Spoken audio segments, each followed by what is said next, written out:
ସୁଭଦ୍ରା ଯୋଜନାରେ କାହାକୁ 1 ଟଙ୍କା ଲେଖା ମିଳିଛି? ଚାଲନ୍ତୁ ପୁରା ଜାଣିବା।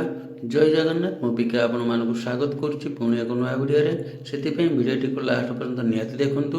କେଉଁମାନଙ୍କୁ ମିଳିଛି 1 ଟଙ୍କା ଲେଖାଏଁ? ଦେଖନ୍ତୁ, ସରକାର ପ୍ରଥମେ ଘୋଷଣା କରିଥିଲେ ପ୍ରଥମ ପର୍ଯ୍ୟାୟରେ ଯେ ଯାହାକୁ 1 ଟଙ୍କା ଲେଖା ଯିବ ସେମାନଙ୍କ ଆକାଉଣ୍ଟକୁ ଆଉ 4,999 ଟଙ୍କା ଯିବ। କିନ୍ତୁ ପୁଣି ଦ୍ୱିତୀୟ ପର୍ଯ୍ୟାୟରେ 7 ତାରିଖରେ ଡିକ୍ଲେୟାର କଲେ ସମସ୍ତ ନ୍ୟୁଜ୍, ସମସ୍ତ ଚ୍ୟାନେଲର ମଧ୍ୟ, ୟୁଟ୍ୟୁବ୍ ଚ୍ୟାନେଲ ମଧ୍ୟ ଡିକ୍ଲେୟାର ହେଲା ଯେ 7 ତାରିଖରେ ଗୋଟେ ଟଙ୍କାଟେ ଯିବ। କିନ୍ତୁ ଏ ପର୍ଯ୍ୟନ୍ତ ଗୋଟେ ଟଙ୍କା କାହାରି ଆକାଉଣ୍ଟକୁ ବି ଆସିନାହିଁ। କେମିତି ଜାଣିବେ ଯେ ଆପଣ ସୁଭଦ୍ରା ଟଙ୍କା ପାଇବେ ବୋଲି?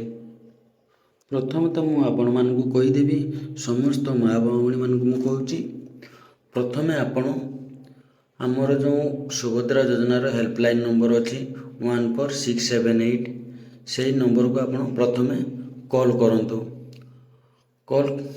ପ୍ରଥମତଃ କଲ୍ ଲାଗିବନି, ବହୁତ କଷ୍ଟରେ ଯଦି ଲଗାନ୍ତୁ, ଫୋନ୍ ବାରମ୍ବାର ଲଗାନ୍ତୁ।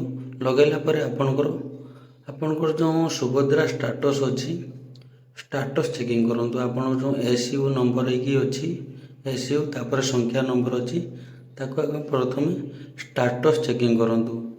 ଷ୍ଟାଟସ୍ ଚେକିଂ କଲା ପରେ ଆପଣ ଜାଣିପାରିବେ ଯେ ଆପଣଙ୍କର ଯେଉଁ ସୁଭଦ୍ରା ଯୋଜନାର ଷ୍ଟାଟସ୍ କେଉଁ ଆକାର ରହିଛି।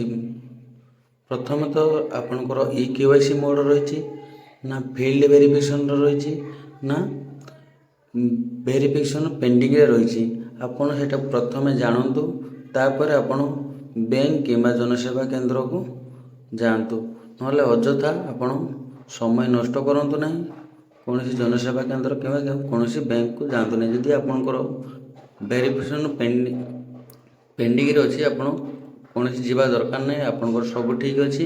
ଯଦି ଆପଣଙ୍କର EKYC ମୋଡ଼ ରହିଛି, ତାହେଲେ ଆପଣ ବ୍ୟାଙ୍କକୁ ଯାଇକି ଆପଣ KYC କରନ୍ତୁ। ଆଉ ରହିଲା ଫିଲ୍ଡ ଭେରିଫିକେସନ୍, ଯେଉଁମାନଙ୍କର ରେସନ୍ କାର୍ଡ଼ ନାହିଁ ସେମାନଙ୍କର ଫିଲ୍ଡ ଭେରିଫିକେସନ୍ ରହିବ। ଯାଞ୍ଚ ହେବ, ଯାଞ୍ଚ ହେଲା ପରେ ସେମାନଙ୍କୁ ପଇସା ମିଳିବ।